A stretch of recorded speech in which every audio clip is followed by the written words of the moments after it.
Nandu, hospital के सामने खड़े होकर फूफू कर रहे? बीवी बीमार है, अंदर है। क्या हुआ भाभी को? वही औरतों वाली बीमारी। औरतों वाली बीमारी? खर्चा इतना। सिगरेट कितने की? 10 रुपए की। 10 रुपए की? और जेब में कितनी पड़ी? एक और है। मरने के लिए तेरे पास पैसे हैं, लेकिन बीवी को मौत से बचाने के लिए पैसे नहीं है। क्या बक रहा है? ये देख, मौत लिखी है इस पे, मौत। और ये सैनिटरी पैड पे जिंदगी। हंस मत। 2 सिगरेट के पैसे से भाभी को ऐसी खतरनाक बीमारी जो महावरी के वक्त गंदा कपड़ा इस्तेमाल करने से हो सकती है, उससे बचा सकता है। और सिगरेट ना पीने से अपने आप को भी खतरनाक बीमारी से बचा सकता है। यानी कि मौत के पैसे से 2 जिंदगी खरीद सकता है तू, एक अपनी और एक अपनी बीवी की। सोच अब हंस। हीरोगिरी ये पीने में नहीं है, ये देने में है।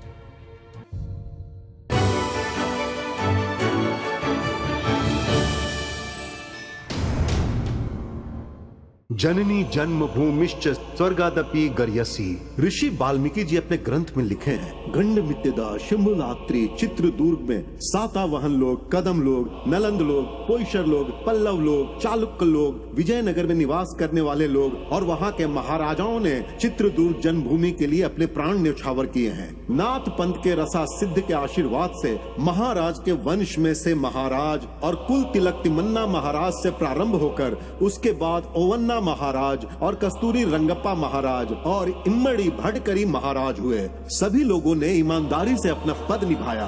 उसके बाद राजा राम राजा हुए। इन लोगों ने महल की भलाई के लिए, प्रजा लोगों की रक्षा के लिए शत्रुओं से हमेशा युद्ध किया। उस समय भारत के एक खंड में चित्रदुर्ग महल था। वहाँ महाराजाओं के शौर्य पराक्रम से राज्य चलाने वाला एक दौर था। वो बहुत ही कठिनता से गुजरने वाला वक्त था। 1625 ईस्वी में दुश्मनों ने उनके ऊपर हमला किया और वल्लारी चित्रदुर्ग युद्ध का गवाह बना। उसी वक्त की ये घटना है, ये बिच्छू गति।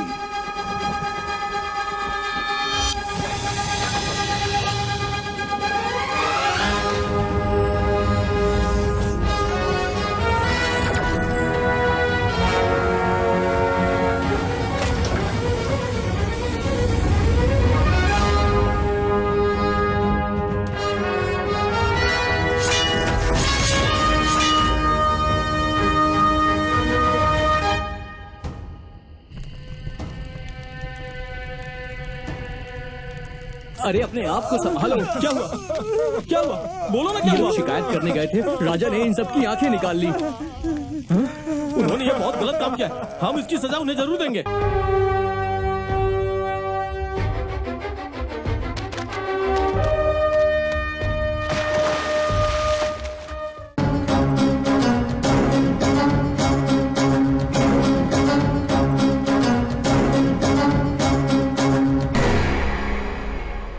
इस राजमहल के लिए सैनिकों की शक्ति, सैनिकों का शस्त्र है, बल है। शस्त्र के लिए बाहु का बल, बाहु के बल के लिए अन्न की ताकत, अन्न के लिए ये धरती है। इस धरती के लिए ताकत की जरूरत, सैनिकों का काम है रक्षा करना, इस राजमहल के लिए बलिदान देना। शास्त्री जी और नायक, आप हमसे रोज यही बुलवाते हैं कि हमें बलिदान देना है इस राजमहल की सुरक्षा के लिए। हमारा परिवार रास्ते पे आ गया है। हम इस राज्य के रक्षक हैं और हमारा कोई ख्याल नहीं रखता। ऐसा क्यों बोल रहे हो तुम लोग? तुम राजमहल के लिए काम करते हो ना? हाँ? हाथ में ना पैसा है ना पेट में भोजन, फिर शक्ति कहाँ से आएगी मालिक? सारे राज्य की रक्षा हम लोग करते हैं और आप सभी लोग आराम से पेट भर के भोजन करते हैं। बताइए कहाँ का न्याय है ये शास्त्री जी? राजा का राजाभिषेक हुआ लेकिन हमें कोई पुरस्कार नहीं दिया गया है और न ही हमारा पगार बढ़ाया गया है और न ही कोई सुविधा मिली है।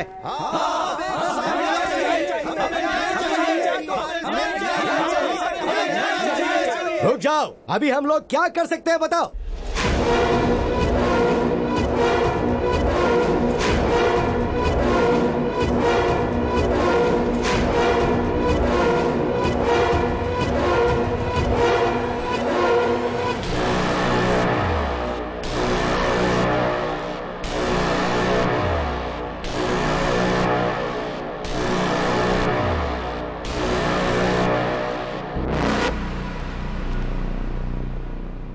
मेरे सभी साथियों, हमारी जिम्मेदारी सिर्फ राजमहल नहीं, सिर्फ राज्य नहीं, पूरा देश है। सैनिक बनकर रहने वाले हम सब लोग आखिर राजा की बराबरी कैसे कर सकते हैं सेना नायक? आप सब हमारे हम कदम हैं। आप लोगों को क्या लगता है कि आपको कोई न्याय नहीं दिलाएगा? मेहनत हम लोग करते हैं और हमारा फायदा वो लोग उठाते हैं, वो बड़े लोग। सही कहा, सही कहा, सही कहा, सही कहा, सही कहा, सही कहा, सही कहा। तो मेरे भाइयों, आप लोगों को न्याय दिलवाने के लिए मैं खुद आगे बढ़ के राजा से न्याय मांगूंगा और उनकी भलाई के लिए मेरे प्राण भी चले जाएं तो भी कोई परवाह नहीं, लेकिन अब मैं पीछे नहीं हटूंगा। सेना नायक मुदन्ना जी की जय। सेना नायक मुदन्ना जी की जय। सेना नायक मुदन्ना जी की जय। राजाओं के राजा, राजा मार्तंड, कस्तूरी का तिलक लगाने वाले राजा, शेर के जैसे गरजने वाले राजा, इस राज्य के पालनहार, सभी धर्मों का हमेशा आदर करने वाले, सभी अस्त्र शस्त्रों के महान ज्ञाता, वीर नायक, बलशाली, बाहुबली, अति शक्तिशाली, विश्व विजयी, दिग्विजयी।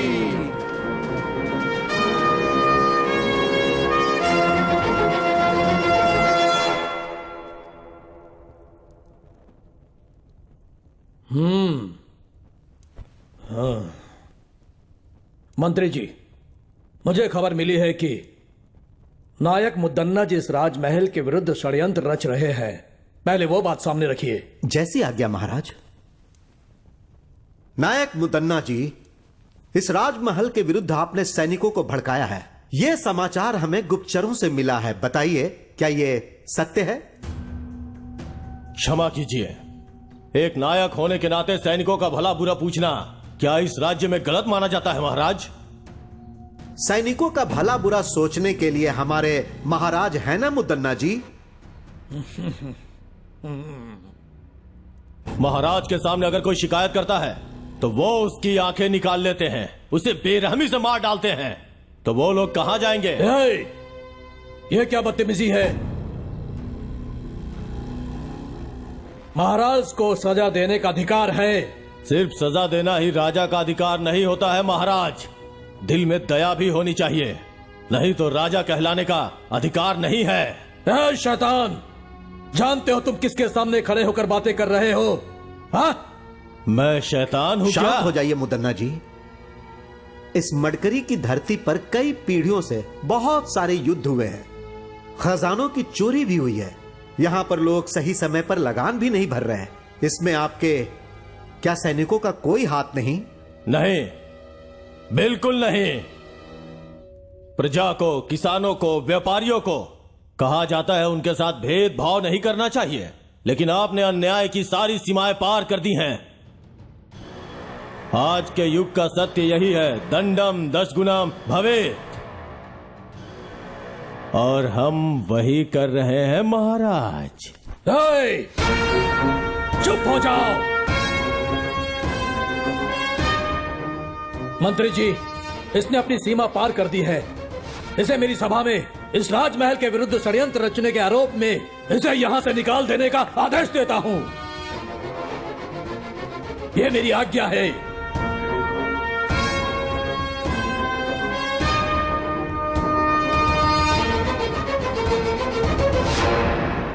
जो आज्ञा महाराज। अपने सैनिकों की न्याय की बातें करके उनकी परिस्थितियों को आपके सामने रखकर मेरे मन का बोझ उतर गया है। इतने वर्षों तक इस राजमहल की सेवा करने का अवसर आपने मुझे दिया, इसलिए आपका आभारी हूं। अब मुझे आज्ञा दीजिए महाराज।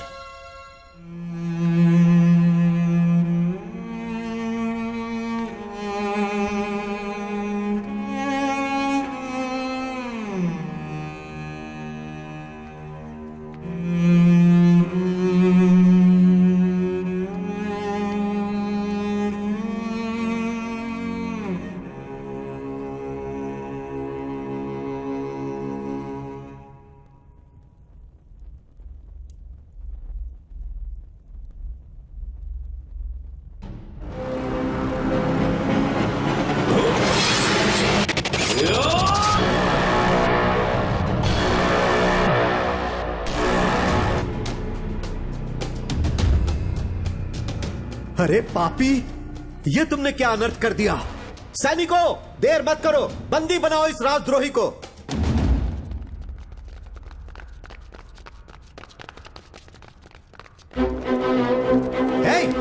मुझे क्यों पकड़ रहे हो?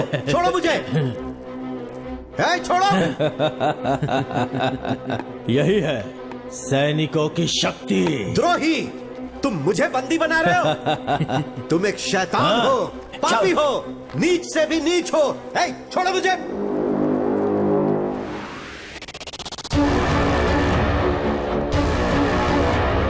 उदन्ना जी की जय, उदन्ना जी की जय, उदन्ना जी की जय, उदन्ना जी की जय। भरी सभा में राजा ओवन्ना नायक की हत्या करके सैनिकों को न्याय दिलवाने के लिए खड़ा होने वाला नायक मुदन्ना ने सारे सैनिकों का गौरव और सम्मान प्राप्त किया और उस रिक्त सिंहासन पर राजा का उत्तराधिकारी छोटे राजकुमार का राज्याभिषेक हुआ और उस राजमहल में राज्य की रक्षा करने के लिए नायक मुदन्ना ने उस राज्य का प्रमुख स्थान प्राप्त कर लिया।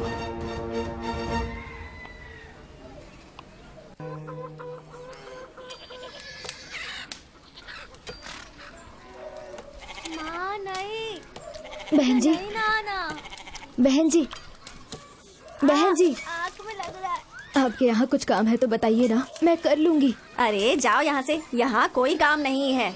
चलो जाओ जाओ, आ जाते हैं कहाँ कहाँ से।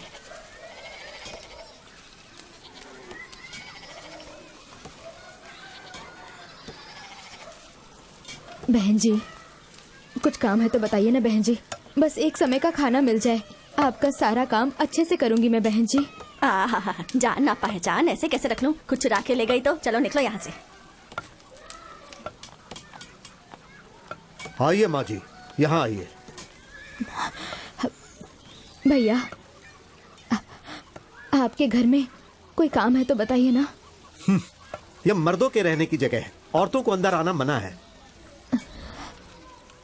लड़के, हाँ, हमारे अखाड़े में तुम क्या कोई छोटा मोटा काम करोगे?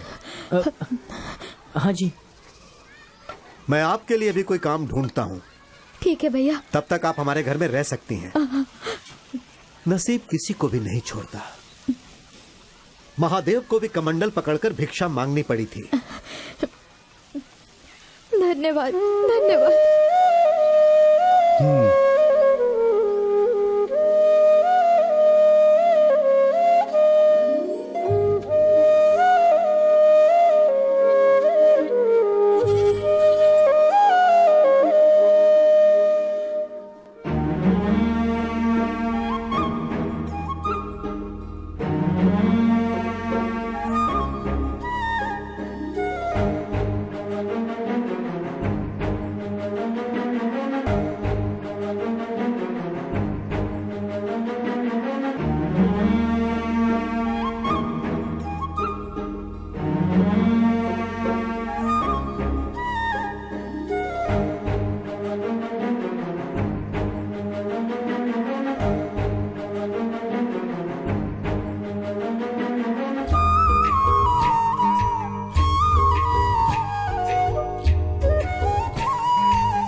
वाह, बहुत बढ़िया।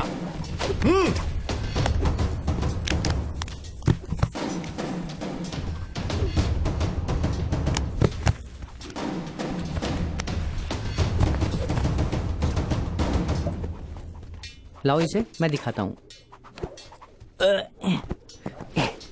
ऐसे करते हैं। मत को गुरुजी,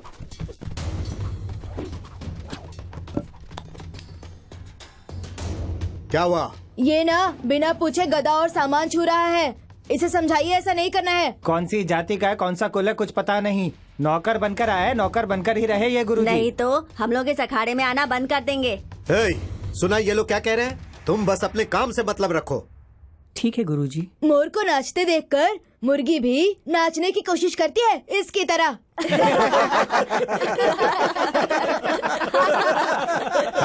चुप हो जाओ।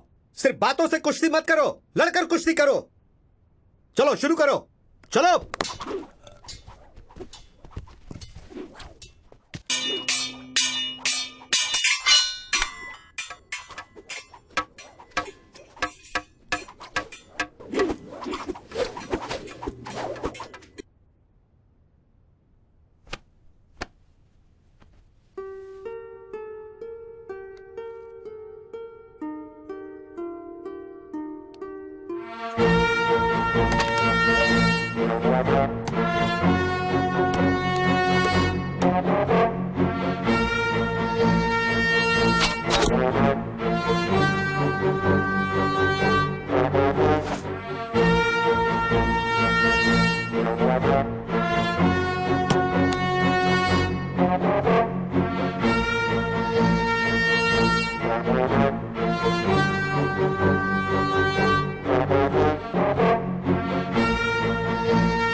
प्रणाम गुरुजी। हाँ, सैनिकों को देख के आप ऐसे क्यों डर गए गुरुजी? वो क्या है बेटा, महल के नायक का नाम सुनकर थोड़ा डर लगता है। मुदन्ना बहुत खतरनाक है, उसी का डर है। क्या वो कोई राजा है जो उससे डरते हैं? नहीं, बड़े बड़े राजा भी उसका नाम सुनकर डर जाते हैं। राजा तो सिर्फ नाम का है, वो बहुत पराक्रमी है। अब उनके बारे में मैं क्या बोलूं? उनके पराक्रम के बहुत से किस्से हैं। बहुत ही कम उम्र में जवानी की दहलीज पर कदम रखते समय अपने राजा के मर जाने के बाद उनके छोटे भाई लिंगा नायक का राज्याभिषेक होता है।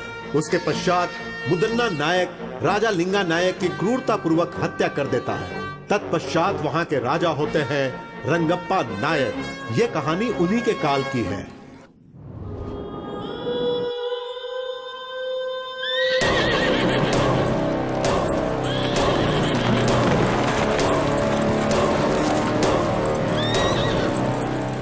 मालिक, लगान क्यों नहीं भरा? इस साल खेती में बहुत नुकसान हुआ है, तो लगान की माफी के लिए हमारे गुरुजी राजा को पत्र लिखने ही वाले हैं। तेरा गुरु हमारे मालिक का कोई जीजा है या भांजा है जिसके बोलने से मालिक लगान माफ कर देंगे? मालिक, पहले चलकर उस गुरु से लगान वसूल करते हैं।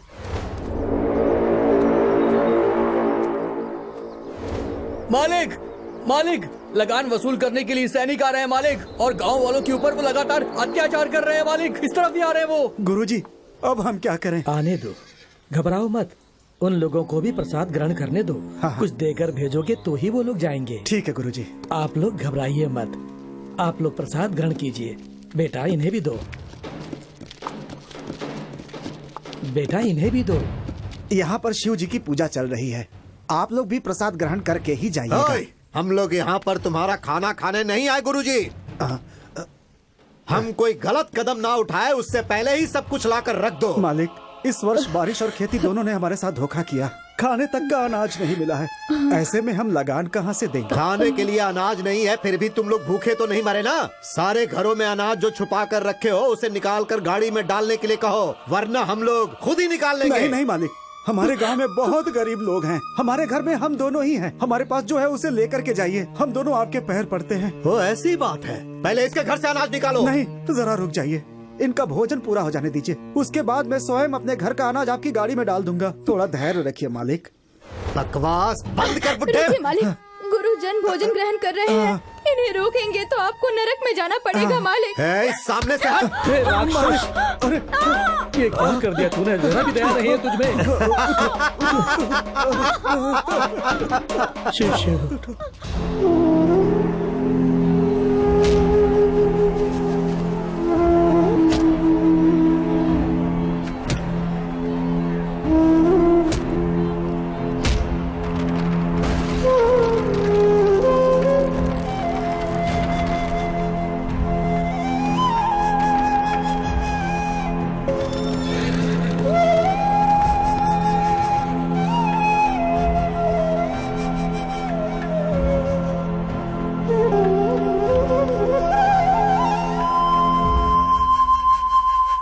सिद्धेश्वर, इस नायक मुद्दन्ना के अत्याचार की वजह से इस राज्य के लोगों के साथ बहुत बुरा हो रहा है। अब शिव ही कुछ भला करेंगे।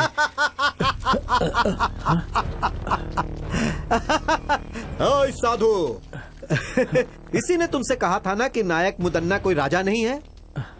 तू हमें ही उपदेश सुनाएगा क्या? बंदी बना लो इसे।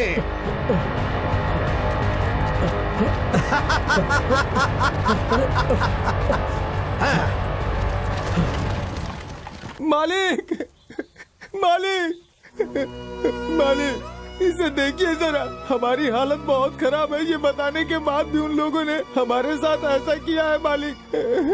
आपकी बातों का भी मान नहीं रखा। मेरे घर को लूट लिया उन लोगों ने। अब हम क्या करें? उनकी देखभाल के लिए सैनिक हैं, लेकिन इस गुरु का कौन है? क्या उन सैनिकों से अकेले मैं लड़ पाऊंगा? क्या उनसे लड़ने की उम्र है मेरी? हमारे पास सैनिकों से भी ताकतवर लड़के हैं, लेकिन उससे क्या फायदा? सिर्फ बल से कुछ नहीं होता, लड़ने के लिए हिम्मत भी चाहिए। सही कहा, सही कहा। आपकी बात बिल्कुल सही है। अगर हम सब लोग एक हो गए ना, तो वो सैनिक मिलकर के भी हमारा कुछ नहीं बिगाड़ पाएंगे। पर उनसे लड़ने की ताकत और हिम्मत किस में है, वो आप ही बताइए। वक्त एक सा नहीं रहता। अंधेरे के बाद उजाला आता है, और वो उजाला आने वाला है। उसे शिव का आशीर्वाद प्राप्त होगा। वो धरती भी चीर सकता है।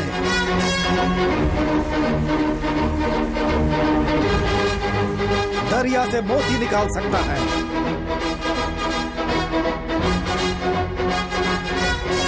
दुष्टों का संहार करके कष्ट दूर करेगा। जैसे खंभा फाड़कर श्री हरि बाहर निकले थे, वैसे ही वो बाहर निकलेगा।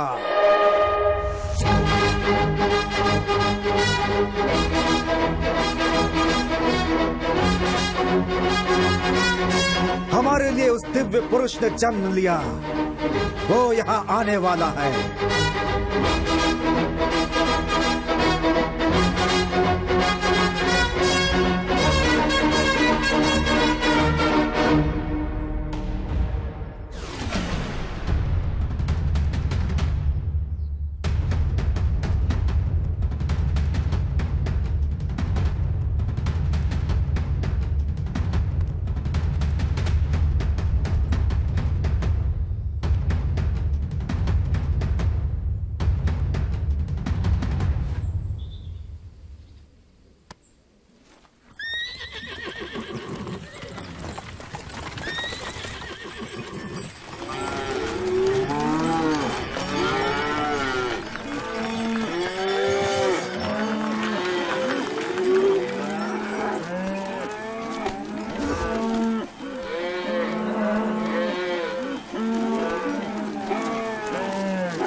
गुरुजी, गुरुजी!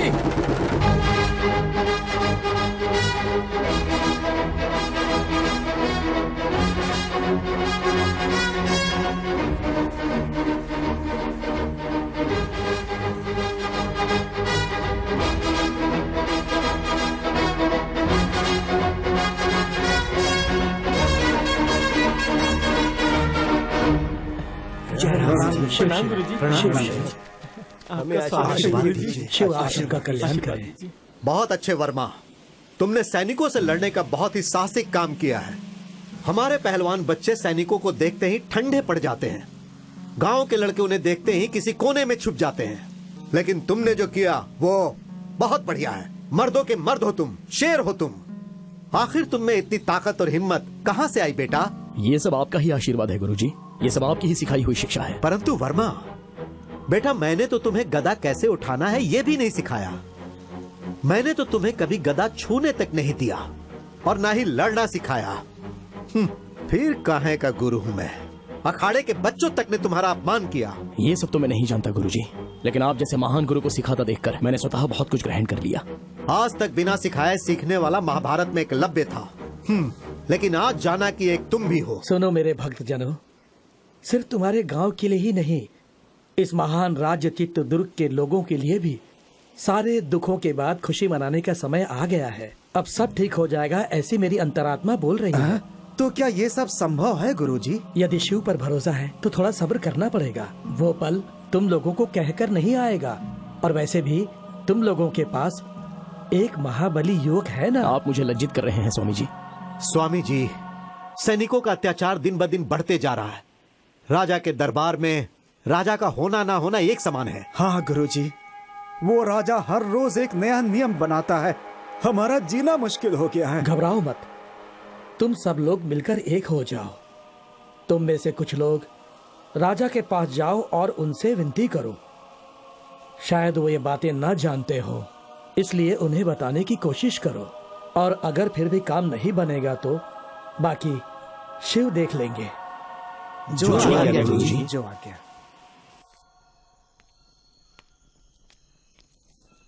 महाराज, कुछ गांव वाले आपसे मिलने आए हुए हैं। नहीं नहीं, मैं उनसे मिलकर आखिर क्या करूंगा। अगर उन्हें किसी चीज की आवश्यकता है तो उन्हें मुद्दन्ना जी से मिलवा दीजिए। मैंने ये बात उनसे पहले ही कही, लेकिन वो आपसे ही बात करना चाहते हैं। तो ठीक है, मैं आता हूं। जी महाराज।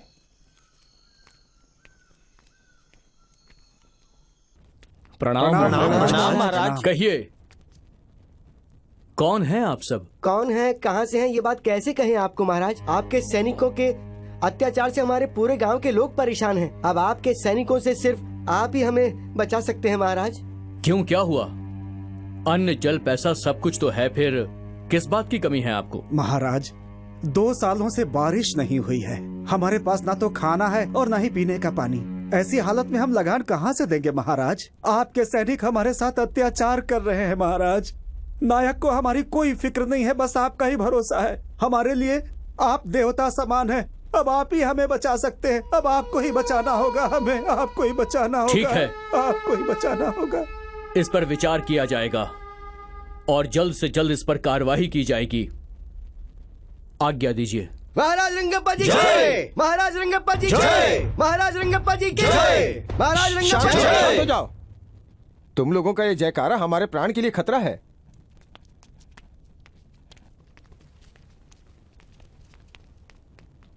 ये सब क्या है मंत्री जी? नायक इनके साथ कुछ बुरा बर्ताव कर रहे हैं, ये उचित नहीं है। मुझे उनसे बात करनी है। जैसी आपकी आज्ञा महाराज।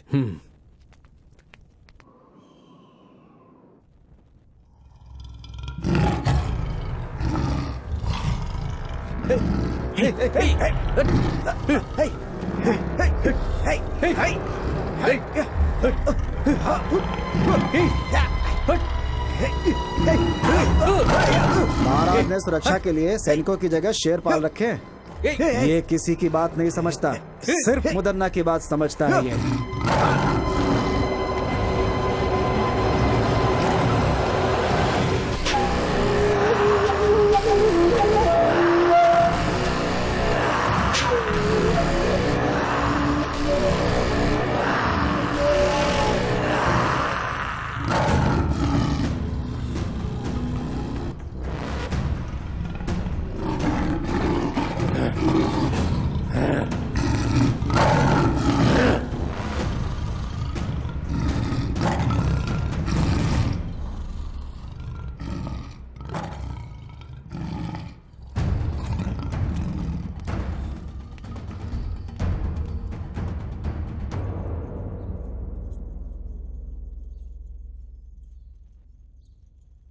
क्यों भाइयों, सही समय पे लगान ठीक से वसूल हो रहा है या नहीं? जबरदस्ती से वसूली तो हो ही रही है भैया।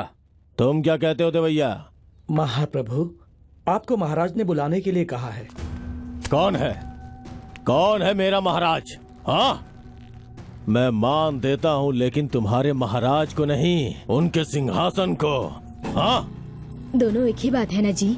छोड़िए ना, महाराज ने मिलने के लिए बुलाया है तो आप भी मिलकर आ जाइए ना। ओह, जिसे मैंने पाला है आज उसकी इतनी हिम्मत कि मुझे बुला रहा है? हाँ,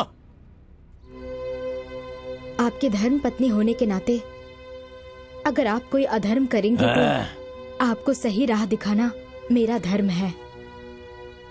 महाशिव का भक्त रावण भी धर्म के विरुद्ध जाने पर पराक्रमी होने के बाद भी 10 सर में से 1 सर भी नहीं बचा पाया।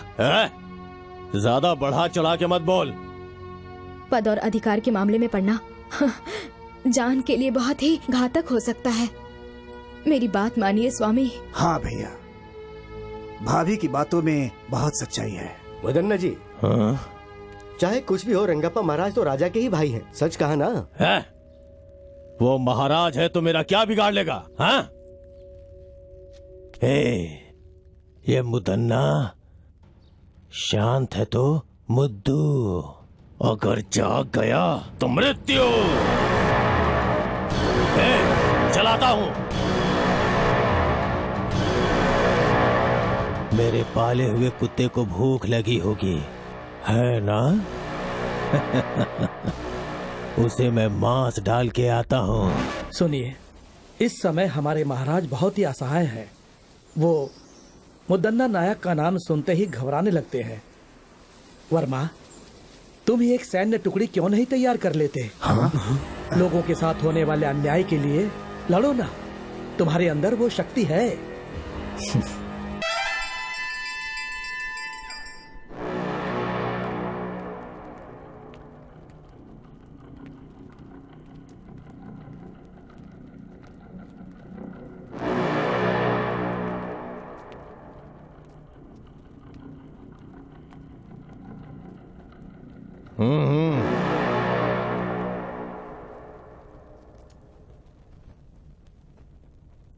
मुझे यहाँ बुलाने का कारण क्या है? एक बहुत जरूरी बात के लिए मैंने तुम्हें यहाँ पर बुलाया है मुद्दन्ना।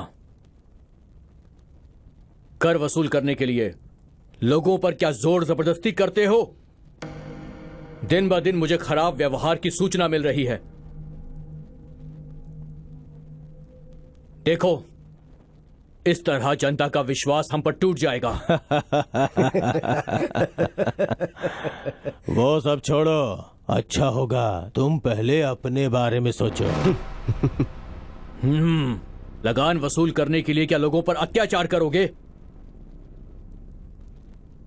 जनता को सताना ये एक अन्याय है। जनता तुमसे बहुत ज्यादा दुखी है। क्या कर रहे हो ये सब? लगान वसूल कर रहा हूं महाराज। इस राज्य की जनता से नियम के अनुसार लगान वसूल कर रहा हूं। अब बस करो। कानून का मतलब अत्याचार करना नहीं होता है, रक्षा करना होता है।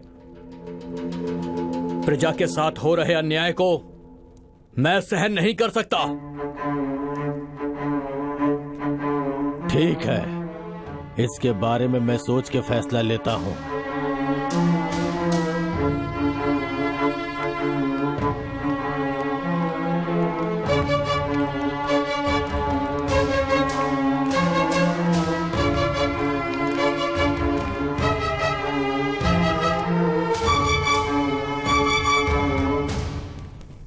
देखा मंत्री जी, उसके हाव भाव ठीक नजर नहीं आ रहे हैं।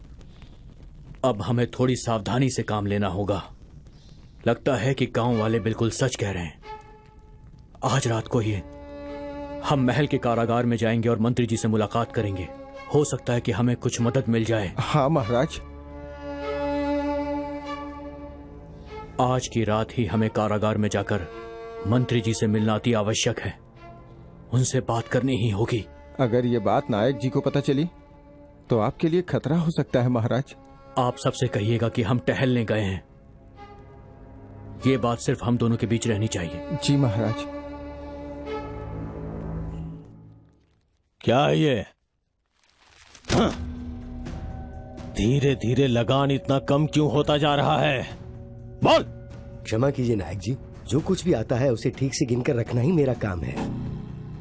अब सैनिक और मंत्रीगण पहले जितना धन धान्य और लगान बिल्कुल नहीं लाते हैं स्वामी। क्यों रे दंडनायक, लगान और धन धान्य अनाज क्यों नहीं लाता है? हा? सब कुछ अपने घर ले जाता है क्या? अब मैं आपसे क्या कहूँ नायक जी, लोग हमें जो डर से लाकर देते हैं हम वही आपके पास लेकर आते हैं। लेकिन क्या लगान, पैसा, अनाज सब अपने आप गायब हो रहा है ऐसी क्या? बात नहीं है। हम लोग जब लगान लेकर आ रहे होते हैं तो कुछ नकाबपोश लोग हम पर हमला कर देते हैं।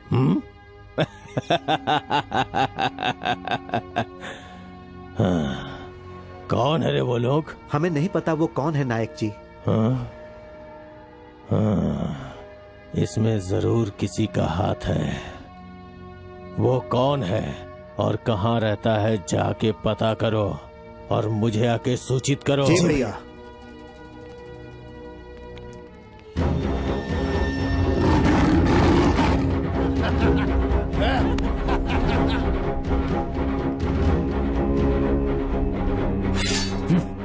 महाराज, आप यहाँ?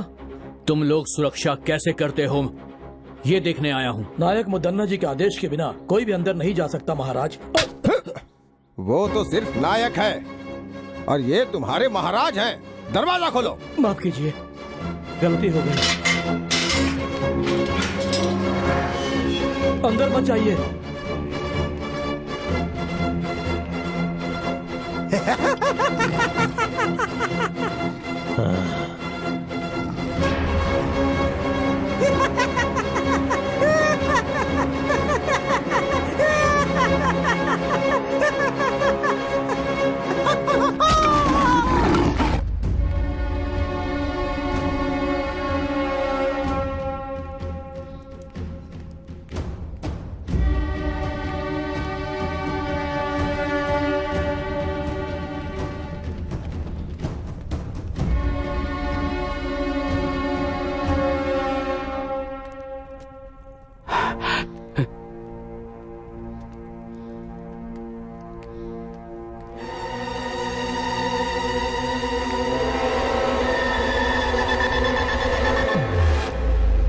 बहुत बढ़िया रंगप्पा। आज मेरा पाला हुआ कुत्ता मेरे ही विरुद्ध चाल चल रहा है। मुदन्ना, तुम जो कुछ भी कर रहे हो तुम्हें उसकी सजा जरूर मिलेगी। सजा? इस मुदन्ना को सजा देने की हिम्मत उस भगवान में भी नहीं है। ये मुदन्ना शांत है तो मुद्दू, जाग गया तो मृत्यु।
रुको, ये भी ऊपर डालो, जल्दी करो। रुको रुको रुको, इसे भी रख लो।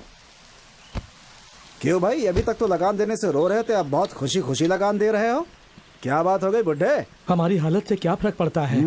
हमारे मालिक ठीक रहने चाहिए, हम रहे न रहे चलता है। अब मैं चलता हूँ। हाँ ठीक है, चलो। चलो गाड़ी बढ़ाओ, चलो।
कौन है जो ये सब कर रहा है?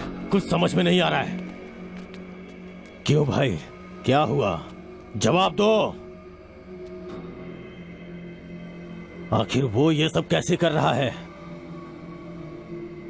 तुम लोग किसी काम के नहीं हो। जो भी करना है मुझे ही करना होगा। इस चक्रव्यूह को मुझे ही तोड़ना होगा।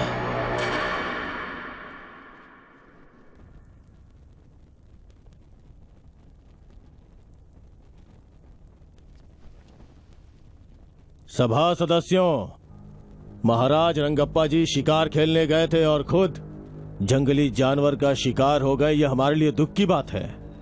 उनकी आत्मा की शांति के लिए भगवान से प्रार्थना करते हैं।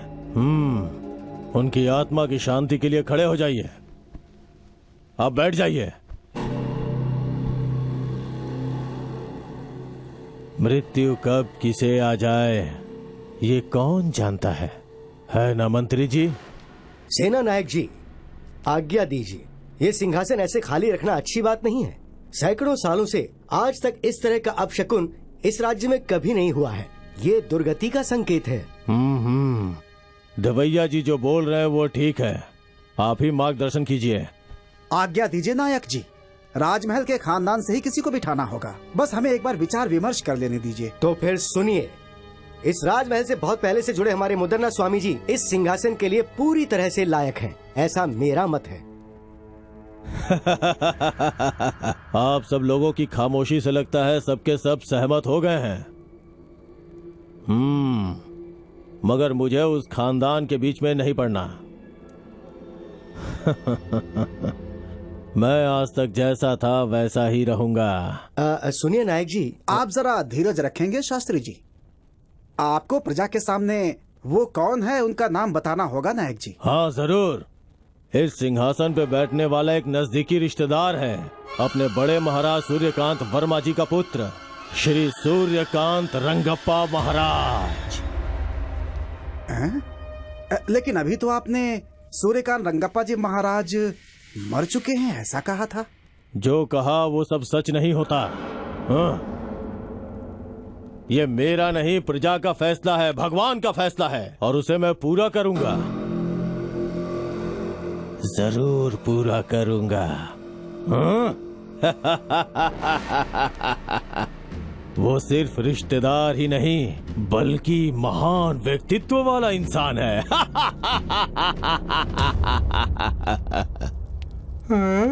अरे बाप रे, इतने लोग खड़े हैं। मुझे नहीं बनना।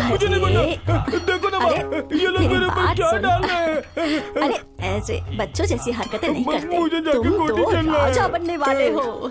नहीं। अरे बेटा मेरी बात तो सुन बच्चे, मैं तेरे साथ देखो रहूंगी। कितने चल, लोग अंदर खड़े हैं, चल। मुझे डर चल लग ना, रहा है। मैं हूँ ना तेरे साथ। हाँ चल चल चल चल। नहीं डरते। मुझे ये दिलवाओ ना, मुझे ये चाहिए।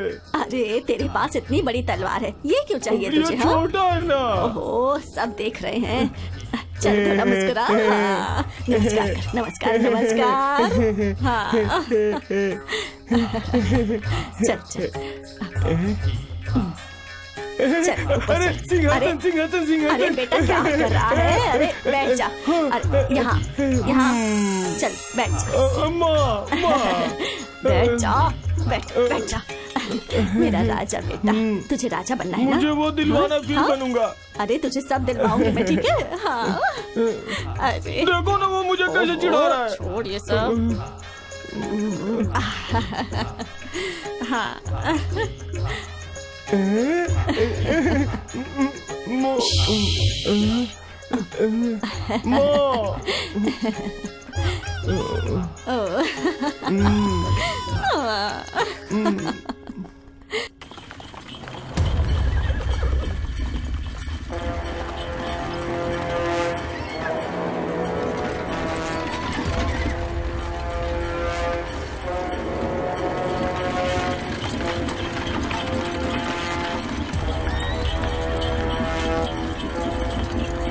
गुरुजी, जिन जिन का सामान था उन सबको पूर्ण रूप से लौटा दिया है। जो गांव से लेकर गया था वो सब लौटा कर आया हूँ। बाकी जिन जिन का बचा है उन्हें आप दे दीजिए। ठीक है बेटा, उतारो उतारो, नीचे उतारो उतारो।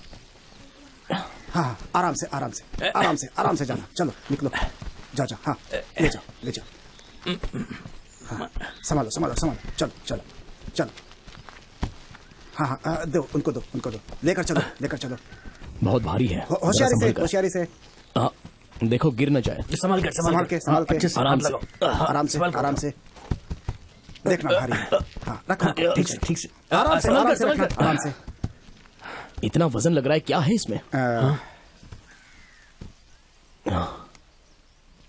जरा इसे खोलो। हाँ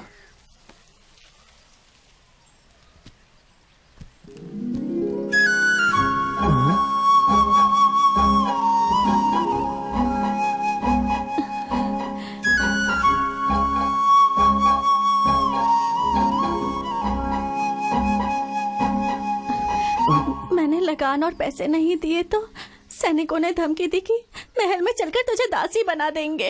मुझे इसमें डाल के ले जा रहे थे और इतने में आप लोग। आपका गांव कौन सा है? मैं छोड़ के आ जाऊंगा। मेरे माँ बाप नहीं है। आप मुझे गांव छोड़ेंगे तो वो सैनिक मुझे फिर से उठाकर महल ले जाएंगे। कृपया करके मुझे यहीं रहने दीजिए। सुनो बेटी, अगर तुम्हारा कोई नहीं है तो तुम इनके साथ रह सकती हो बेटी। हमारे साथ? इसमें सोचने वाली क्या बात है? आपकी भी उम्र हो गई है, घर में रहेगी तो हाथ बटाएगी ना आपका। गांव वालों को अच्छा लगता है तो ठीक है। आ जाओ बेटी। जाओ। अरे जाओ।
क्या हुआ सीता? बहुत ही परेशान लग रही हो। क्या हुआ? माँ ने कुछ कहा? इतनी गहरी सोच में क्यों हो? मैं मैं तुमसे नाराज हूँ। आखिर मैंने ऐसा क्या गलत कर दिया? माँ और मैं एक ही बात तो कहते आ रहे हैं, सबसे लड़ना, राजमहल के विरुद्ध जाना, ये सब क्यों करते हो तुम? सारे लोग बेचारे डरे हुए थे, इसमें मेरी क्या गलती है? ये तुम्हारा भ्रम है। राजमहल के लगान को छीनना, अनाज चावल छीनना, ये सब गलत है। ये राज्य के नियम के विरुद्ध है। वो सब मैं अपने घर नहीं लाता, जो जिसका है उन्हें लौटा देता हूँ, क्योंकि वो उन्हीं गरीबों का है। तुम ऐसा करोगे तो राजमहल का खजाना बढ़ जाएगा क्या? वो लोग जो कर रहे हैं वो गलत है, तो तुम जो कर रहे हो वो भी गलत है। रात के वक्त सैनिकों को मुंह छुपाकर लूटते हो। अगर लूटना ही है तो अपना चेहरा दिखा दो ना। मैं वो सब कर सकता हूँ सीता, ये तो सिर्फ एक झलक है। लेकिन तुम राजमहल और राजा की तरफदारी क्यों कर रही हो? नहीं, मुझे जो ठीक लगा वो कह रही हूँ। वैसे मुझे तुमसे प्यार भी तो है।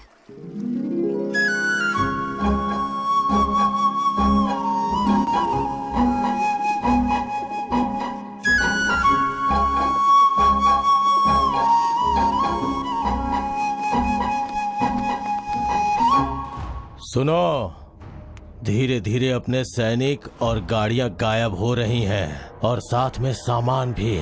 जरूर इसमें किसी की चाल छुपी हुई है। सही कहा भैया, अब हम क्या करें बताइए?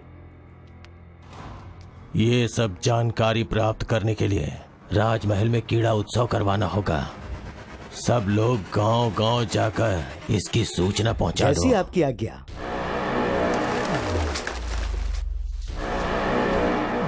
सुनो सुनो सुनो, राजमहल में उत्सव होगा।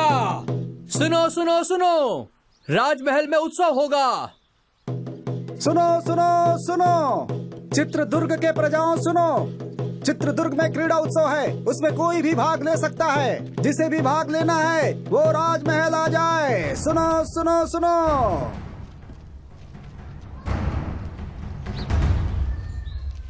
सुना तुमने?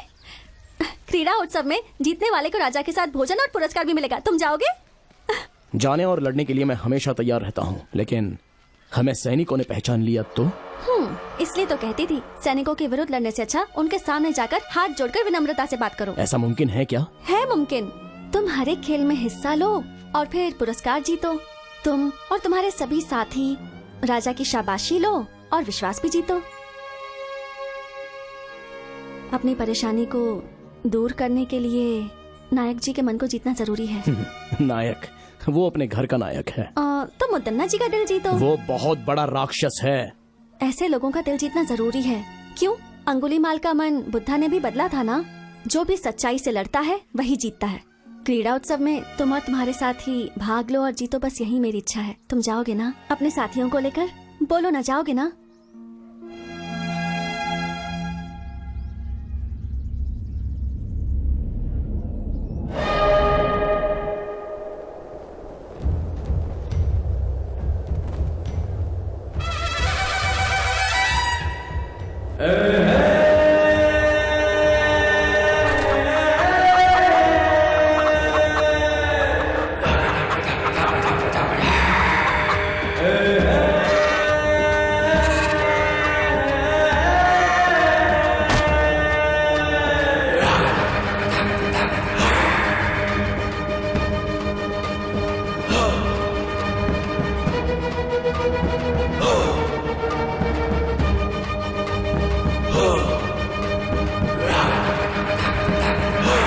प्रतियोगिता के लिए सारे लोग आ गए हैं, शुरू करें?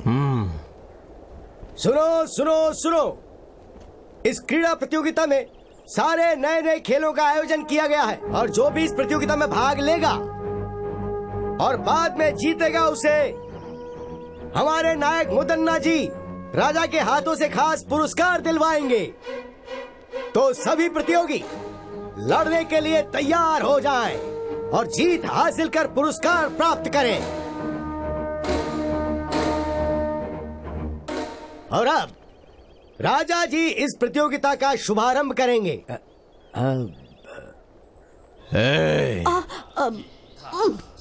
वो कह रहे खेल शुरू करना है। चल उठ जा बेटा, उठ जा। चल बाहर दिखा। अरे नहीं, मुझे दे। अब तुझे इन कबूतरों को उड़ाना है। नहीं माँ, नहीं नहीं। उड़ाना होगा बेटा, उड़ाते। अरे उड़ाना। उड़ाते बेटा।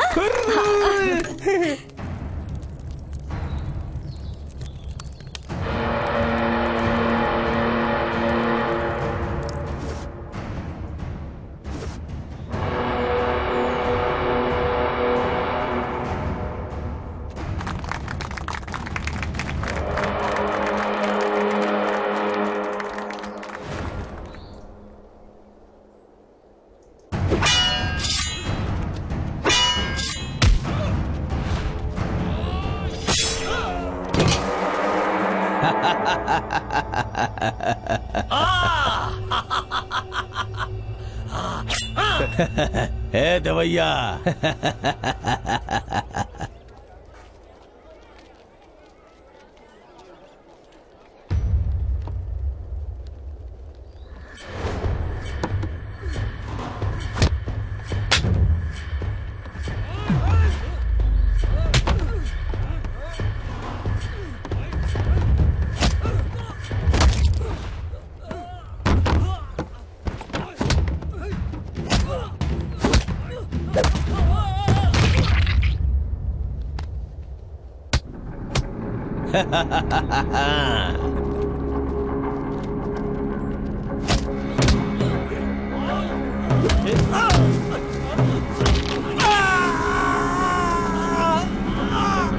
मजा आ रहा है, मजा।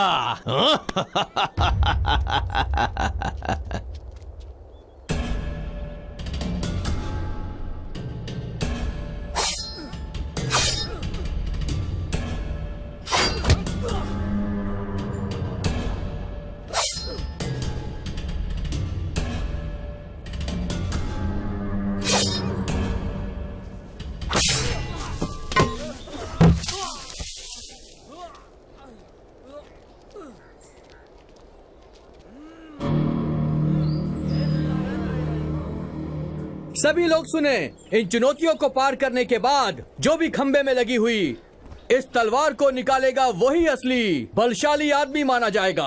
उसे पुरस्कार के साथ सम्मान मिलेगा। सुना तुमने वर्मा? जो इन सारी चुनौतियों को पार करेगा वो मुद्दन्ना से मिल पाएगा। हम भी सारी चुनौतियों को पार करके उसे अपनी परेशानी बताएंगे। हाँ, मैं इसमें भाग लेता हूँ। नहीं,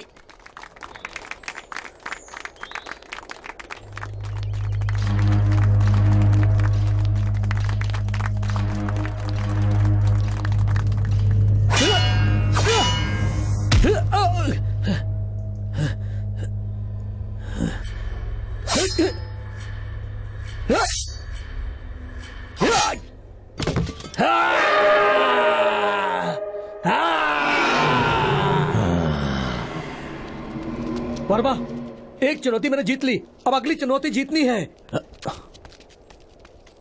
तुम्हें मुझे हिफाजत से घर पहुंचाना है। यहाँ के लोगों को देखकर ऐसा लगता है यहाँ कोई आम लोग नहीं है, सारे ताकतवर लोग लग रहे हैं। यहाँ की सारी चुनौतियों में मैं ही भाग लेकर मुद्दन्ना जी से न्याय मांगूंगा।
बढ़िया सीतांबे।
हुजूर, मुद्दन्ना ने हमारे सभी आदमियों को मार दिया। आज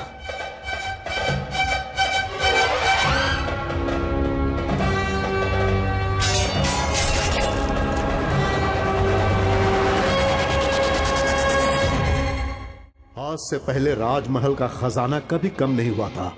इससे चिंतित होकर मुदन्ना ने इसके बारे में गहराई से सोचा। गांवों से लाए गए लगान और छीने हुए अनाज को रास्ते में ही लूट लिया जाता था। इसके लिए उसने एक चाल चली और सच का पता लगाया। अगल बगल के गांव में बहुत बलशाली युवक थे, तो उसने एक लड़ाई की प्रतियोगिता करवाकर उसमें खतरनाक खेलों को शामिल किया और गांव से आए हुए युवकों को एक शक्तिशाली इंसान के साथ चुनौती करवाकर उन्हें मरवा दिया। और उसी समय उस लड़ाई प्रतियोगिता के बीच बीजापुर के दिलावर खान के सैनिक राजा की सेना और मुदन्ना को मारने में विफल हो गए। उसके बाद नायक मुदन्ना ने फैसला किया कि वो दिलावर खान और उसके साम्राज्य को समाप्त कर देगा। भैया, भैया, भैया, वो वर्मा कहाँ पर रहता है उसका पता लग गया है। कहाँ रहता है वो? पास के गांव के अखाड़े में रहता है वो भैया। आप मुझे मौका दीजिए।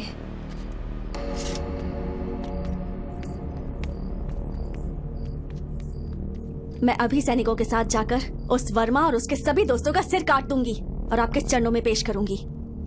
नहीं बेटी, ये बहुत ही खतरे वाला काम है। अगर इस मामले में कोई अनहोनी हो गई तो मैं बर्दाश्त नहीं कर पाऊंगा बेटी। मुझे एक मौका दो भैया। उस वर्मा और उसके दोस्तों की आज ही छुट्टी कर दूंगा। उन सब का सर काट कर आपके चरणों में चढ़ा दूंगा। हाँ, बहुत अच्छी बात बोली तुमने। उन कमीनों की आज की रात आखिरी रात होनी चाहिए। जाओ तुम।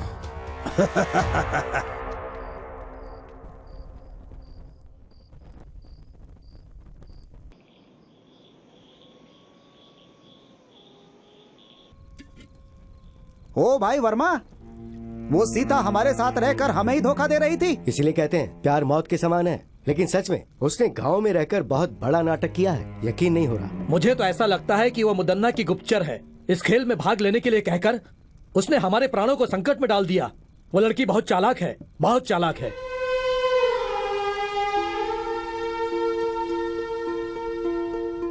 ऐसा लग रहा है कि अब हम में से कोई भी राजमहल के प्रकोप से बच नहीं पाएगा।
मजा आया। मजा आया, बहुत मजा आया, असली मजा। आ जाओ।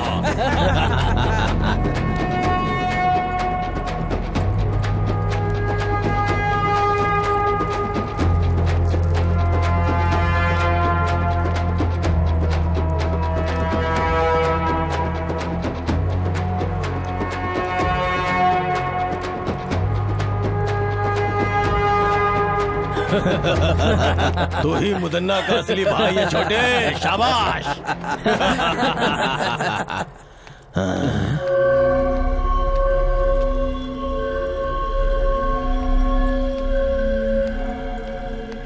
हाँ?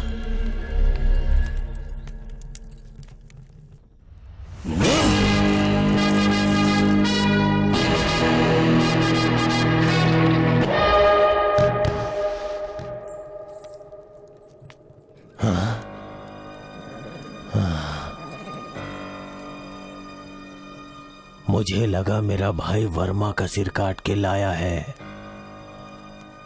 लेकिन उसने तो मेरे भाई का ही सर काट के मुझे भेज दिया। ऐसा कभी सोचा नहीं था।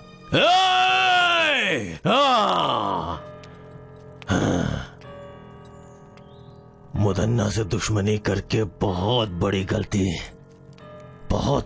कर दी। इन सब का जिम्मेदार मैं ही हूं, इसलिए इसका जवाब मैं दूंगा इसका जवाब। हाँ, मैं खुद उसका जवाब दूंगा। ये क्या, वर्मा, तुम इतनी बड़ी गलती करोगे मैंने कभी सोचा भी नहीं था। तुमने मुदन्ना के भाई का सर काट दिया, क्या सोचकर? मुझसे बहुत बड़ी भूल हो गई। अगर मुझे पहले से पता होता कि सीता मुदन्ना के घर से है तो मैं कभी भी उसे यहाँ रहने के लिए नहीं कहता।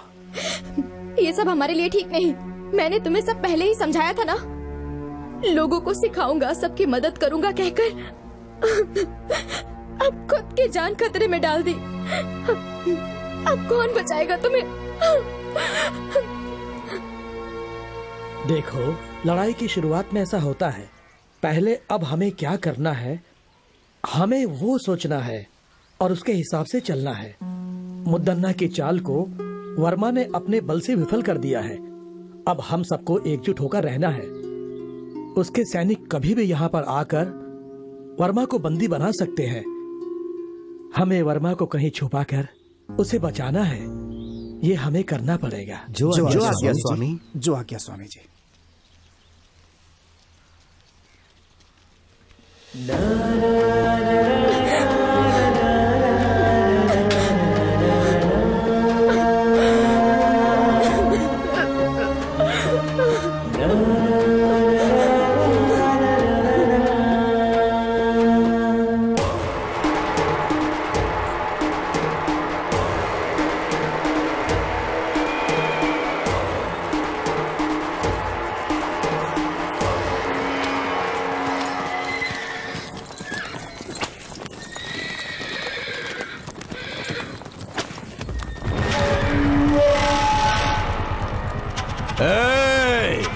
कहाँ है वो वर्मा? डर के भाग गया क्या, या तुम लोगों ने कहीं छुपा दिया है? मेरी पीठ पीछे चाल चलने वाला कमीना, अब कहाँ गई तेरी हिम्मत? चल सामने आ। अगर तू सच में हिम्मत वाला मर्द है तो सामने आ बे। सीता,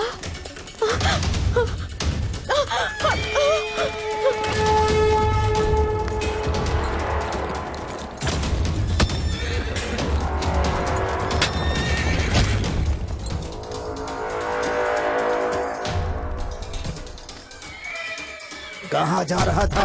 तुझे लगता है तू बच जाएगा?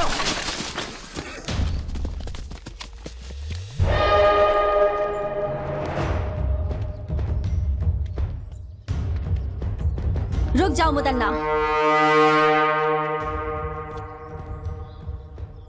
आप यहाँ वर्मा को सजा देने आए थे, मारने के लिए नहीं। इसे राजमहल ले जाकर इसे राजद्रोही कहकर इससे बदनाम नहीं करना चाहते हैं हम, बस सजा देना चाहते हैं।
खोल कर सुनो, हमारे राज्य में आज तक जितनी भी चोरियां हुई हैं, जितना भी धन और खजाना लूटा गया है, उनके पीछे इसका हाथ है।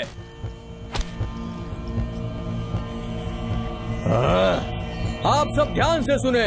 राजमहल में आज तक जितनी भी चोरियां हुई हैं, जितनी भी हत्याएं हुई हैं, उन सारी घटनाओं के पीछे इसका हाथ है। इसने हम सभी को धोखा दिया है, इसे माफ नहीं कर सकते।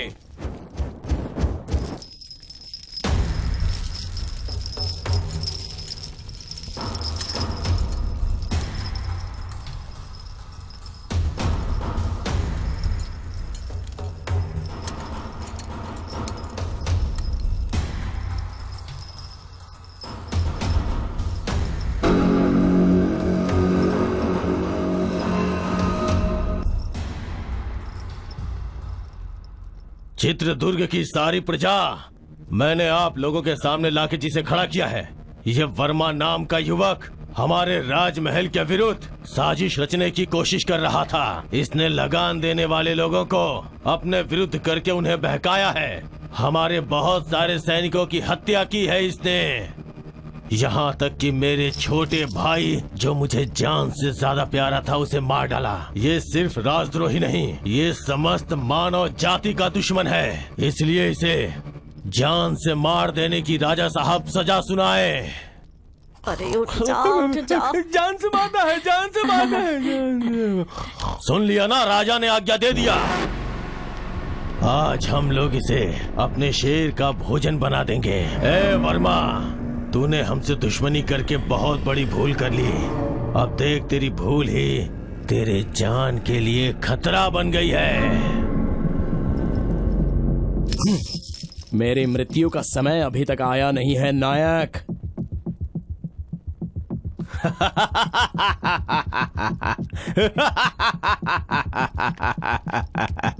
ए, और ज्यादा समय नहीं है। मेरी आखिरी सांस तक और मेरा आखिरी पल आने तक तेरे ही विरुद्ध इस राज्य के लोगों के लिए मैं लड़ता रहूंगा। छीन कर खाने वाले कुत्ते, छोटे राजा ओवन्ना रंगधा राजा को मारने वाला तू नायक कहलाने के लायक नहीं है। बकवास बंद कर कमीने। मेरे सामने ऊंची आवाज में बात करने की हिम्मत कैसे हुई तेरी? मेहनत करके खाने वाला शरीर है मेरा, तेरी तरह छीन कर ठूसने वाला बेईमान नहीं हूँ मैं। समझ गया कमीने? ए मुदन्ना, इस राजमहल की प्रजा के सामने मैं तुझे आगाह करता हूँ।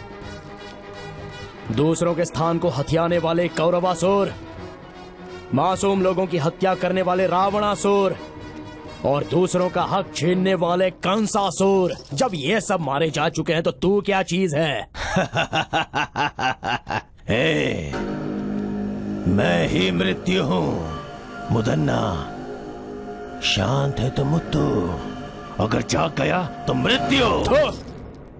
इस चित्रदुर्ग राज्य में कदम रखकर, वर्षों से अखाड़े में मेहनत करके, हर मुसीबत का सामना करके, तो जैसे घमंड में रहने वाले घमंडी का घमंड चूर चूर करने के लिए पैदा होकर आया हुआ मर्द की तरह एक हिम्मत वाला शेर हूँ मैं। लेके जाओ इस राजद्रोही को। इस धरती पर मुझ जैसे हजारों लोग पैदा हुए होंगे, लेकिन आज के बाद इस चित्रदुर्ग में तेरी कोई चाल नहीं चलेगी। सिंहासन हासिल करने का सपना छोड़ दे और अच्छी जिंदगी जीने की आशा कर। इस राजमहल के असली वारिस को ही यह सिंहासन लौटा दे। अगर लौटा देगा तो ही अच्छे से जी पाएगा, नहीं तो लेके जाओ इस राजद्रोही को।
मर्द हो बेटा। इस चित्रदुर्ग राज्य की मिट्टी में तेरे जैसे असली हीरे ने जन्म लिया है, ये देखकर इस बूढ़े के अंदर जवानों की जैसी ताकत आ गई है।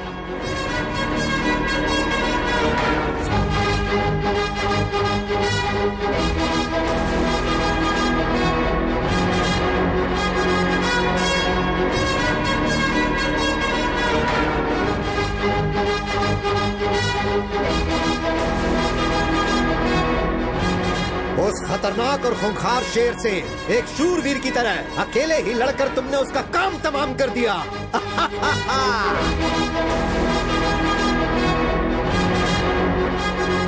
अरे वाह, कितनी हिम्मत है, क्या जोश है। मान लिया तुम सच में वीर हो।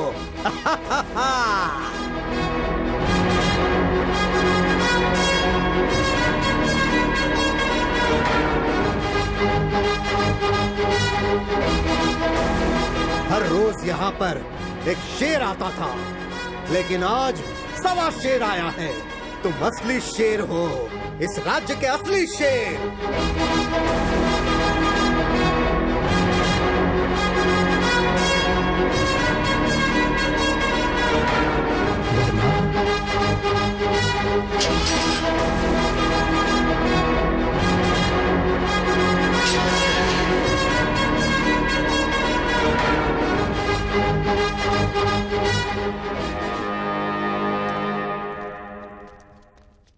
वर्मा, क्या है ये सब? और तुम लोग यहाँ पर कैसे आ गए? वो सब मैं बाद में बताता हूँ, पहले यहाँ से निकलते हैं। चलिए। हाँ चलो।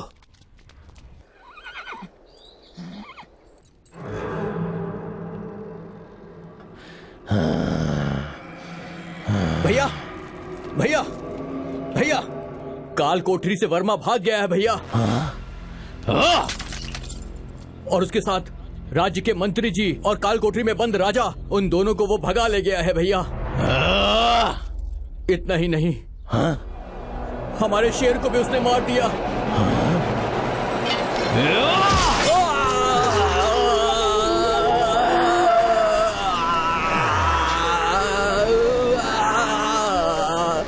चुप हो जा कमीने, तू मेरे भाई कहलाने के लायक नहीं है। उसे जान से मारना छोड़ के अपनी जान बचाने के लिए भाग के चला आया। तेरे जैसे कायर लोगों को जिंदा रहने का कोई हक नहीं, कोई हक नहीं है। अरे देवर जी, क्या हुआ? अरे आप इंसान है कि नहीं? ये आपका छोटा भाई है ना, अपनों को भी नहीं छोड़ेंगे। ये किस बात का अपना है? अगर उससे लड़के आया होता तो इसे अपने सर पे बैठा था, लेकिन ये तो डर के अपनी जान बचा के बाहर आया। आप इंसान नहीं है, इंसान नहीं है। देवर जी चलिए।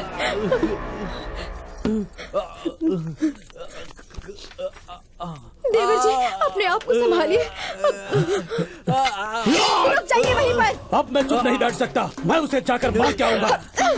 किसी की जान लेने के लिए, जिंदगी बर्बाद करने के लिए हमेशा तैयार रहते हैं। गलती तो वो कर रहा है ना, उसे ही भुगतना चाहिए। लेकिन तुम लोग सब सही हो ना, फिर क्यों भुगत रहे हो? आपके छोटे भाई तो नहीं रहे, मंझले भाई मौत से लड़ रहे हैं, और तुम इन मामलों में नहीं पड़ोगे। मेरा कोई बेटा नहीं है, मैं तुम सबको ही अपना बेटा मानती थी।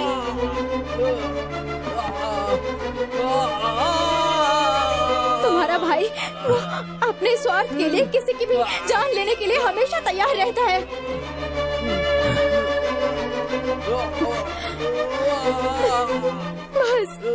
बस करो, तुमने आज तक जो किया बस हो गया। आप कुछ भी कहो, मैं अब बिना लड़े चुप नहीं बैठ सकता, मुझे माफ कीजिए।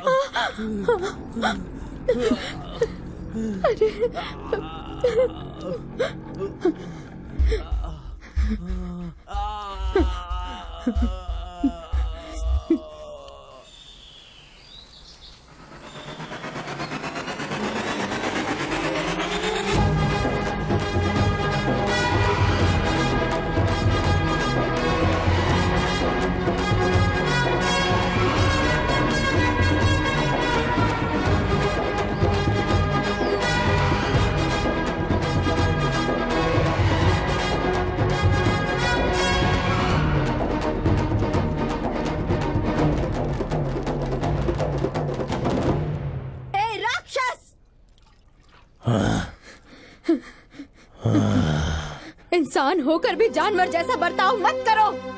और कितने मासूम लोगों की जान लोगे तुम? क्यों इतना लालच पाल रखा है तुमने? तुम्हारे कुल को आगे बढ़ाने वाला कोई है? तुम्हारे इन पापों की वजह से मेरे गर्भ में कभी कोई बच्चा नहीं ठहर पाया।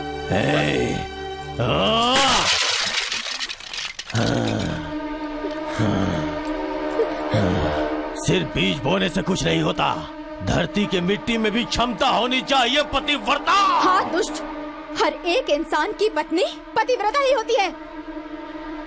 रावण की पत्नी मंदोदरी, दुर्योधन की पत्नी भानुमति, हिरण्यकश्यप की पत्नी कयादु, वो सभी पतिव्रता ही थी और उनकी वजह से उनका राज्य भी बढ़ा और उनका सपना भी पूरा हुआ। तो अब तू मुझे ज्ञान सिखाने आई हुई है, हाँ? तेरी तो मैं ना मुझे पतिव्रता बन के रहना है, ना ही मुझे रानी बन के रहना है। इसीलिए मैंने फैसला किया है।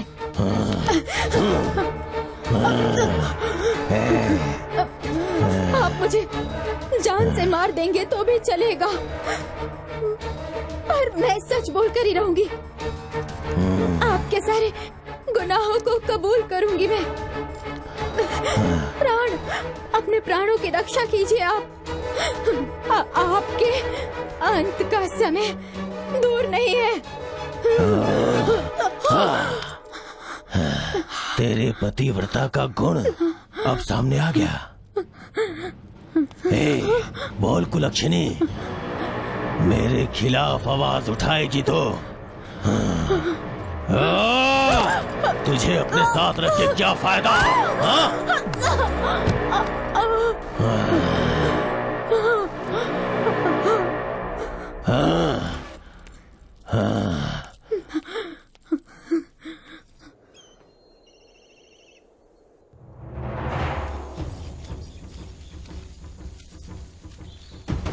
तुम लोग राजमहल के मुख्य द्वार से ये यहाँ कैसे?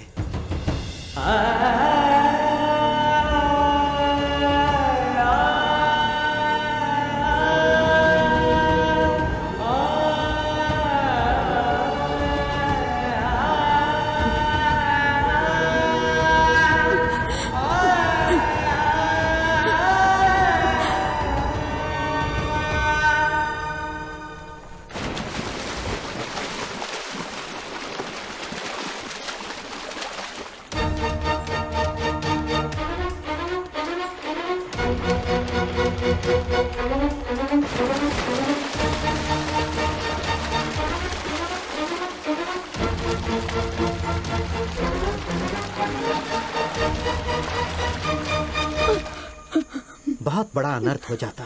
मुदन्ना जी तो हमारे नायक हैं। उस महान इंसान की धर्मपत्नी आत्महत्या कर रही थी। हमारे नायक जी का मान सम्मान सब मिट्टी में मिल जाता। नहीं, मेरी इस हालत का कारण भी वही है। ये आप क्या कह रही हैं? हमारे जैसे कितनों पर प्राण न्यौछावर करने वाले भगवान हैं वो। वो भगवान नहीं है, राक्षस है। राक्षस है। तुम लोग उसकी सच्चाई नहीं जानते। अगर सच जानते होते तो तुम लोग उसे कभी जीवित नहीं रहने देते। लेकिन माँ, राजमहल में जब सैनिकों के साथ अन्याय होता है तो वो उनका साथ देते हैं और राजा का सामना करते हैं। सबके सामने राक्षसों को मारने वाले पराक्रमी है वो। उसमें भी उसका स्वार्थ ही था। उसने जो भी किया अपने लिए और अपने फायदे के लिए किया।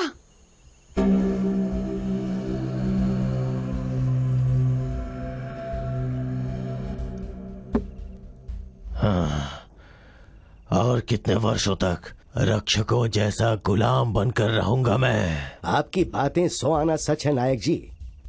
मणिकरी के राजा आदित्य के युग में आपने उनके लिए जो किया और युद्ध में उनका साथ देकर आपने उनके ऊपर जो उपकार किया, शायद वो राजा उसे भूल गए हैं। मणिकरी के राजा को उपकार नहीं भूलना चाहिए था। उनके पुत्रों को छोड़कर देखिए तो उनके छोटे भाई सर्जे नायक को राज्य सौंप देने के बदले वो सब भूलकर ओवन्ना नायक को राजा बनाकर उसका राज्याभिषेक करवा दिया।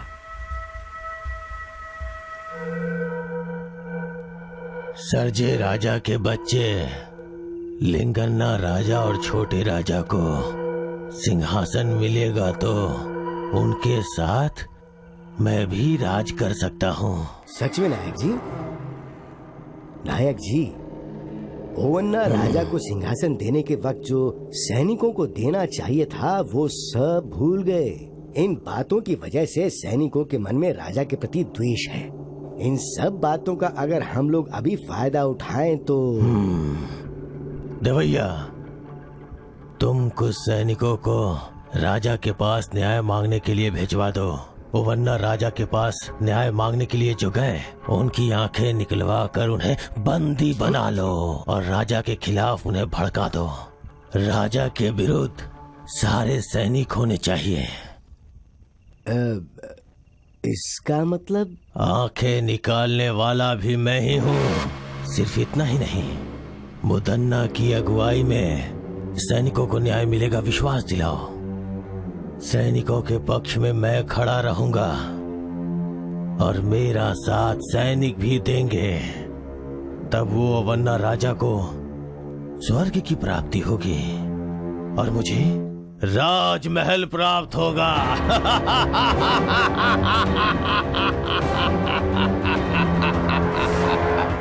उस धोखेबाज ने इतने दिनों तक नाटक करके सिर्फ सैनिकों के साथ ही नहीं, राजमहल के लोगों के साथ भी छल किया है। उसे इसकी सजा अवश्य मिलेगी। उस नायक मुदन्ना जैसे नरपिशाच को, लोगों की बलि चढ़ाने वाले को ऐसे ही नहीं छोड़ना चाहिए।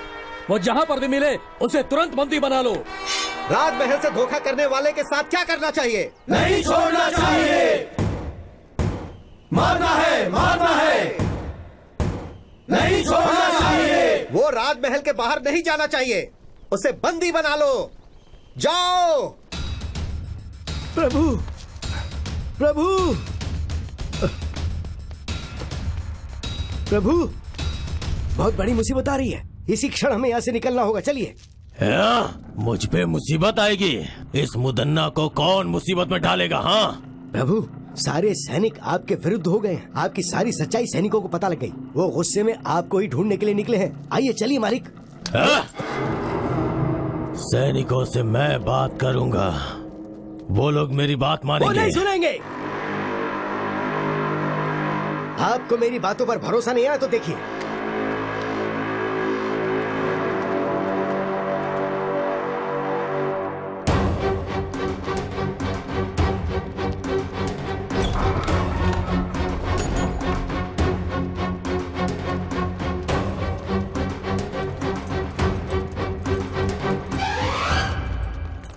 देखो, सभी जगह देखो। जाओ।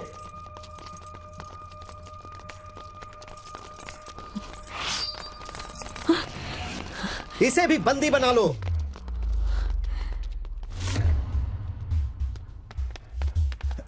दंडनायक जी, मुदन्ना कहीं पर भी नहीं मिले। वो नरपिशाच मुदन्ना भागना नहीं चाहिए। वो कहीं भी है, उसे पकड़ लो। महल की प्रजा के सामने हम उसे उसके कर्मों की सजा देंगे। ले चलो इसे। ले चलो।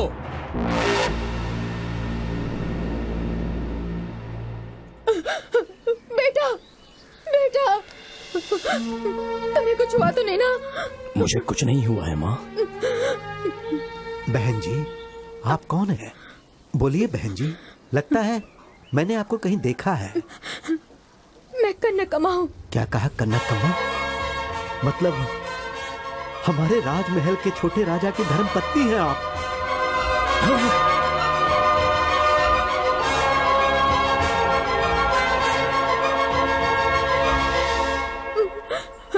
ये मेरा बेटा वर्मा है।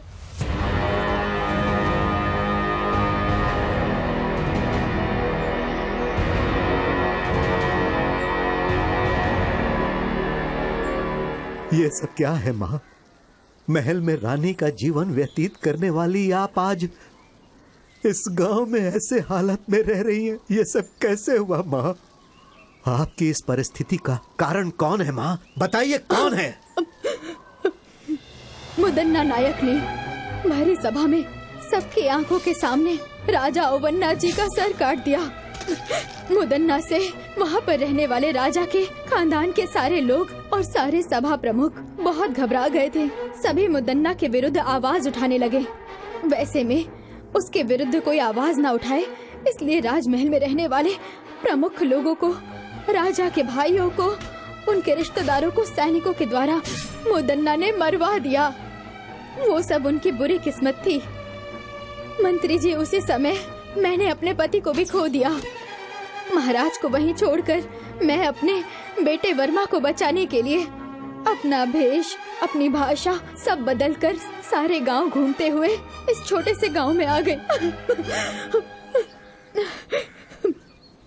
मैं और मेरा बेटा अपने अतीत को भुलाकर इस गांव में आकर बस गए। मंत्री जी, आप राजा के खानदान से हैं ये जाने बिना ही हमने न जाने क्या क्या कह दिया आपसे। हमें क्षमा कीजिएगा।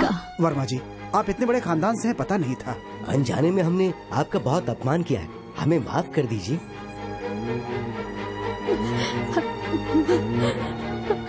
आप सबने हमें जीने की उम्मीद दी, बहुत बड़ा एहसान है आपका। मैं मरते दम तक आप लोगों का साथ दूंगा।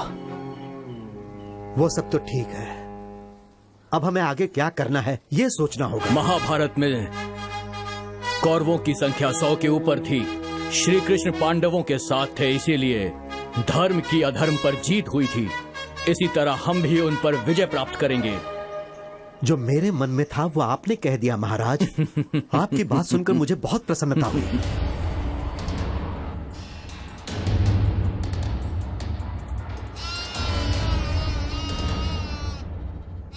याद रहे, दुश्मन कितना भी शक्तिशाली हो, अगर हम सभी मिलकर एक साथ युद्ध करेंगे तो अवश्य ही जीत हमारी होगी। चाहे मेरी जान चली जाए लेकिन हम लड़ेंगे मंत्री जी।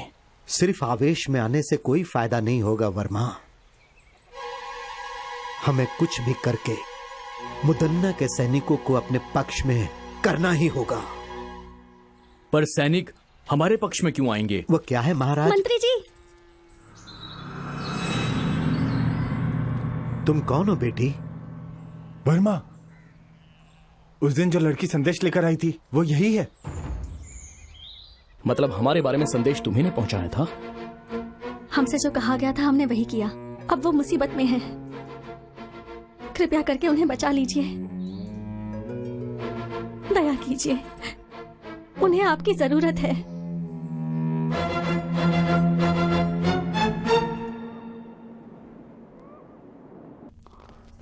प्रणाम मंत्री जी, सीता बेटी कहाँ है?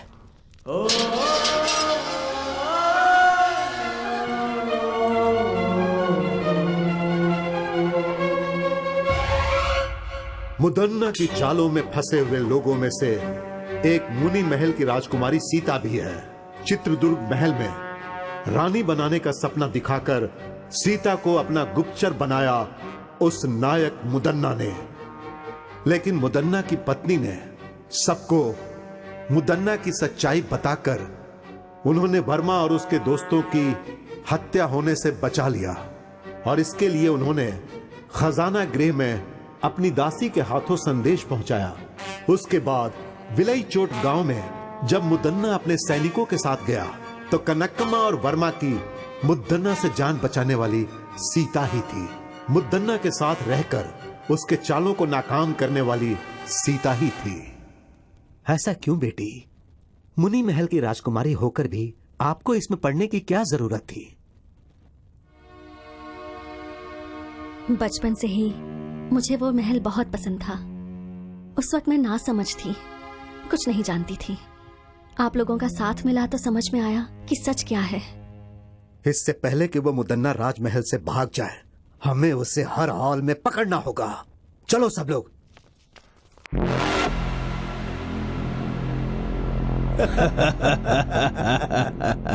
हाँ, यहाँ आपको किसी से डरने की जरूरत नहीं है। आराम से रहिए यहाँ। डर? मुझे किस बात का डर है, परंतु दिल को आराम नहीं मिल रहा। कुछ भी करके यहां से निकलना है। चित्रदुर्ग महल में दुश्मन या सैनिकों को होने दो, चाहे कोई भी मेरे विरुद्ध हो जाए। सबसे पहले उनके साथ रहने वाले सैनिकों को अपना गुलाम बनाना है मुझे। शेर के जैसा हूं मैं, किसी को भी इतनी आसानी से नहीं छोड़ने वाला यह मुदन्ना। सुना है भाइयों, मुदन्ना राजमहल से भाग गया, ऐसी खबर है। सच कह रहे हो भाई, हर जगह यही बात चल रही है। सारे गांव वाले डरे हुए हैं, उन्हें लगता है पता नहीं उनके साथ अब क्या होगा। कल सुबह वहाँ क्रीड़ा प्रतियोगिता में हड़प्पन के लोगों के साथ मिलकर खेल के मैदान में ही झगड़ा हो गया था। कल क्रीड़ा उत्सव फिर से होने वाला है और कल वहाँ पर युद्ध भी होगा। बाकी सब कुछ तो नागेश्वरी देवी को ही पता है।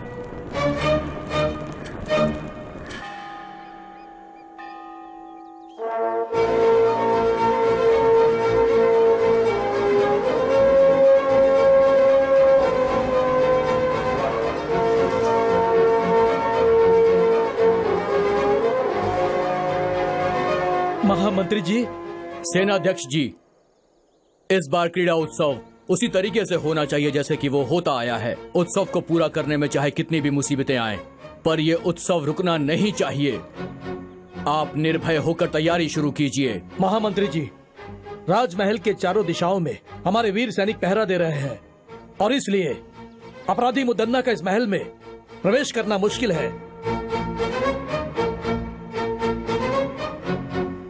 अगर वो हमारे लोगों से बचकर किले के अंदर प्रवेश कर गया तो हमारी स्थिति बहुत ही खराब हो जाएगी। महामंत्री जी, चिंता मत कीजिए, इस बार हमारे उत्सव में वर्मा हम लोगों के साथ रहेगा।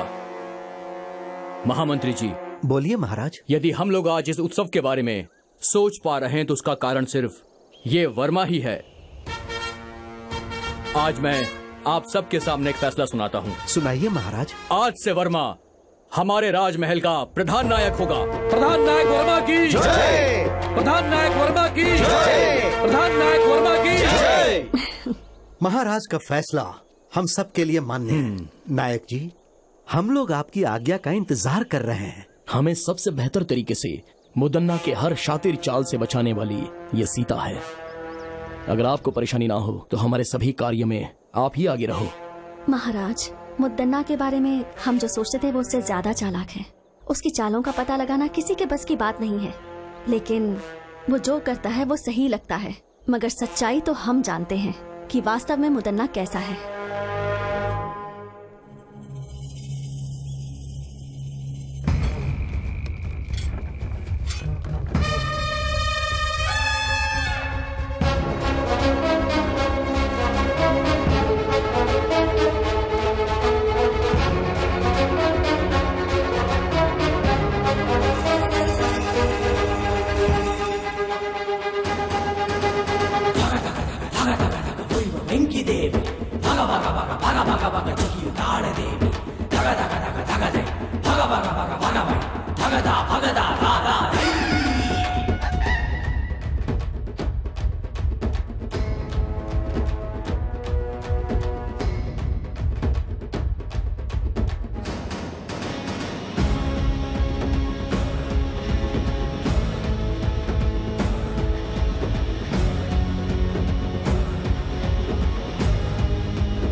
क्यों? मुझे सामने देख के सब लोग डर गए क्या? मेरे खिलाफ चाल चल रहे थे तुम लोग? कोई भी हो, इस मुदन्ना का कुछ नहीं बिगाड़ सकता। हे वर्मा, तू मेरे खिलाफ लड़के जीतना चाहता है? खुद को तू बहुत बड़ा बहादुर समझता है, मैं इसे नहीं मानता।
मार दो उसे।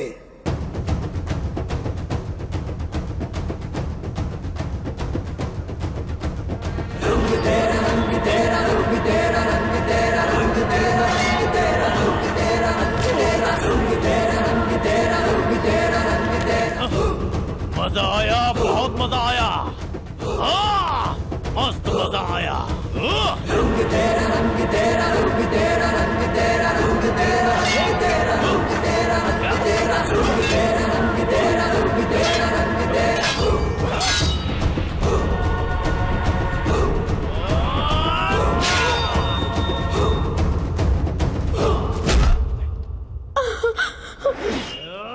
नहीं बेटा, नहीं नहीं।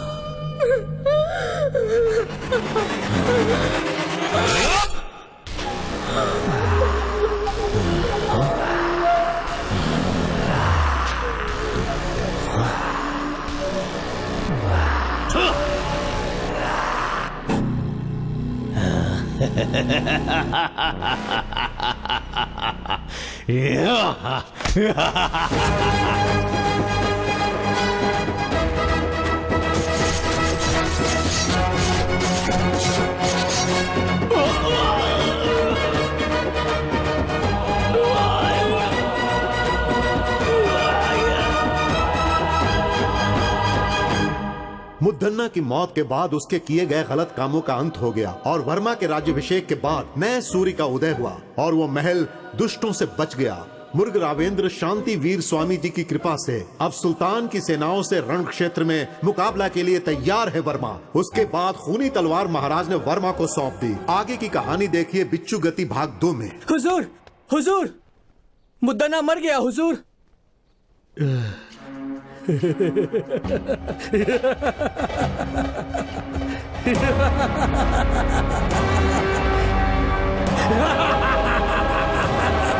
अब वो महल मेरा